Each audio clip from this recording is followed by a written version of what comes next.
Hello friends, आप देख रहे हैं टेक्निकल सागर यूट्यूब चैनल और ये एक प्रैक्टिकल वीडियो है जहां पर मैं आपको बताऊंगा कि नो आईपी वेबसाइट और डायनेमिक डीएनएस को कैसे इस्तेमाल किया जाता है और वो कैसे काम करता है। अगर आपको नहीं पता है कि डायनेमिक डीएनएस और नो आईपी वेबसाइट किस लिए काम में आती है तो मैं आपसे रिक्वेस्ट करूंगा कि आप इस वीडियो के डिस्क्रिप्शन में जाइए और आप वहां पर आपको एक लिंक मिलेगा इंट्रोडक्शन वीडियो का, जहां पर मैंने पोर्ट फॉरवर्डिंग और डायनेमिक डीएनएस और नो आईपी वेबसाइट के बारे में बताया हुआ है कि उसके क्या यूसेज हैं। पहले आप उस वीडियो को देखिए, उसके बाद आप इस प्रैक्टिकल वीडियो को देखिए ताकि आपको अच्छे से चीजें समझ आ सके। तो चलिए इस प्रैक्टिकल को हम शुरू करते हैं। सबसे पहले हम एक वेबसाइट पर जाएंगे जिसका नाम है noip.com। चलिए, यहाँ पर जाने के बाद आपको नॉर्मल आप रजिस्टर कर सकते हैं जैसे कोई भी आप वेबसाइट पर रजिस्टर करते हैं। बिल्कुल आसान है, यहाँ पर कुछ ऐसा भी कॉम्प्लिकेटेड नहीं है। ठीक है, उसके बाद रजिस्टर करने के बाद आप माय अकाउंट पे जा सकते हैं और यहाँ पर जाने के बाद आपको एक होस्ट बनाना है। और वो कैसे बनाएंगे आप, मैं बताऊंगा। देखिए, यहाँ पर मैंने पहले से एक बनाया हुआ है तो इसको मैं पहले डिलीट कर देता हूँ और आप ही के सामने एक नया होस्ट बनाऊंगा। ठीक है, उसके बाद मैं आपको समझाऊंगा कि वो कैसे काम करता है। ठीक है, उसके लिए हमें क्या करना होगा, यहाँ ऐड होस्ट नेम पर क्लिक करना होगा।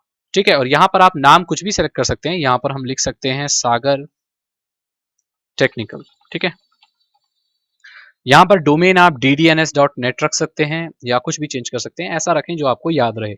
यहाँ पर आपको आईपी एड्रेस चेंज करने की जरूरत नहीं है क्योंकि ये वेबसाइट अपने आप ही आपकी जो पब्लिक आईपी है उसको पता लगा लेती है। अब हम जरा चेक करते हैं कि क्या यही हमारी पब्लिक आईपी है। तो गूगल पर जाकर हम लिखेंगे व्हाट इज माई आईपी। ठीक है, तो देखिए यहाँ पर यही आईपी सेम है। ठीक है, सेम चीज है। तो ये हमारी पब्लिक आईपी है। इसको फिर वो कनेक्ट करेगी अपने स्टैटिक आईपी से। और ध्यान दें कि ये स्टैटिक आईपी नहीं है। मैंने जैसे कि आपको इंट्रोडक्शन वीडियो में बताया था कि जो नेटवर्क प्रोवाइडर होते हैं आमतौर पर भारत में, जो नॉर्मल यूजर्स होते हैं, उनकी स्टैटिक आईपी नहीं होती है और कुछ ड्यूरेशन पर या किसी आप कह सकते हैं समय पे वो चेंज होती रहती है। ठीक है, जैसे मान के चलिए 2 घंटे बाद मेरी आईपी ये नहीं रहेगी।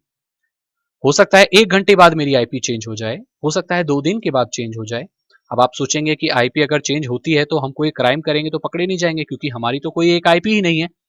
तो ध्यान दें कि जो आईपी आपको जब भी असाइन की जाती है उसके सारे रिकॉर्ड्स आपके सर्विस प्रोवाइडर के पास हो सकते हैं और वो आप पुलिस को दे सकते हैं। तो बिल्कुल कोशिश ना करें कुछ भी गलत करने की, आप तुरंत पकड़े जाएंगे। ठीक है, मैं आपको कंफ्यूज नहीं करना चाहता लेकिन मेरा बताना फर्ज था। ठीक है, चलिए, तो अब हमें यहाँ पर सीधा सिर्फ ऐड होस्ट नेम कर देना है। तो यहाँ पर हम सिंपली एक हमने होस्ट डाल दिया जिसका नाम सागर टेक्निकल डॉट ddns.net है और आईपी देखिए टारगेट ये है। तो अब इस होस्ट नेम का टारगेट हमारी आईपी है।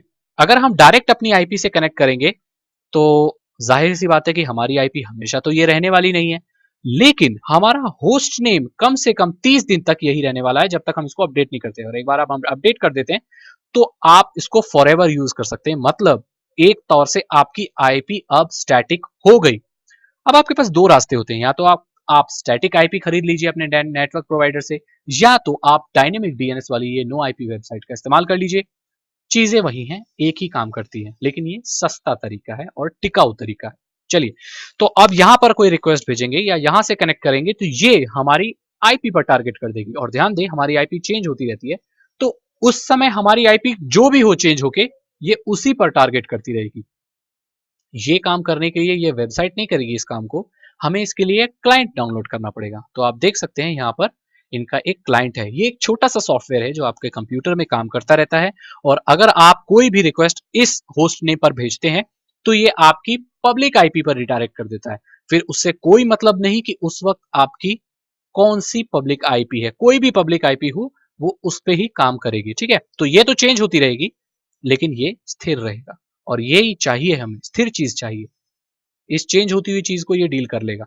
तो हमें इसका क्लाइंट डाउनलोड करना पड़ेगा बहुत ही छोटे साइज में, 200 केबी के पास इसका क्लाइंट है जो कि विंडोज के लिए है और ये विंडोज के अंदर काम करता रहता है। इसको डाउनलोड बटन दबाइए आप और यहाँ पर ये डाउनलोड हो जाएगा डीयूसी और इसको आप क्लिक करके इंस्टॉल कर सकते हैं जैसे कोई भी नॉर्मल नॉर्मल सॉफ्टवेयर को आप इंस्टॉल करते हैं। तो चलिए हम इसको ओपन करते हैं और यस करते हैं, एग्री करते हैं और इंस्टॉल बटन दबा देते हैं। ठीक है, तो अब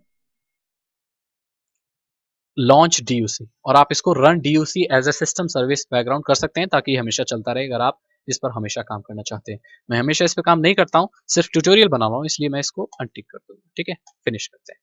अब देख सकते हैं आप यहाँ पर एक छोटा सा देखिए ये खुला। अब यहाँ पर आप अपने यूजर नेम और पासवर्ड लिख दीजिए। ठीक है जी। तो मैं अभी इसको वीडियो को पॉज कर देता हूं। तो आपकी सारी डिटेल्स डालने के बाद आपको ये विंडो ऐसी नजर आएगी। ठीक है, तो आपने अपना अकाउंट डाला, पासवर्ड डाला, तो आपका देखिए यहाँ पर जो बनाया हुआ होस्ट नेम था वो मिल जाएगा। इसे सेलेक्ट करें और सेव कर दें। अब देखिए ये काम कर रहा है। 3 टिक यहाँ पर होने चाहिए। ठीक है, तो आपकी जो भी पब्लिक आईपी हो वो हर 4 मिनट में चेक करता रहेगा और उसको आपके होस्ट नेम से हमेशा कनेक्टेड रहेगा। ये क्लाइंट आपके कंप्यूटर में पीछे काम करता रहना चाहिए अगर आप चाहते हैं कि आपकी बदलती हुई आईपी को एक स्थिर या आप कह सकते हैं स्टैटिक रूप मिल जाए। आई होप आपको पता चल गया होगा कि नो आईपी वेबसाइट का क्या काम है, आप कैसे इसे इस्तेमाल कर सकते हैं। अगर आपके कोई सवाल है या आपके कोई सुझाव है तो आप मुझसे कमेंट में पूछ ही सकते हो, मैं जवाब दे दूंगा उनका। अगर आप नए हैं तो मेरे चैनल को सब्सक्राइब कीजिए, इस वीडियो को लाइक कीजिए और दोस्तों के साथ शेयर जरूर कीजिए, क्योंकि मैं ऐसे ही आपके सामने वीडियोस लेकर आता रहता हूं। मिलते हैं अगली वीडियो में। Thank you so much and good bye.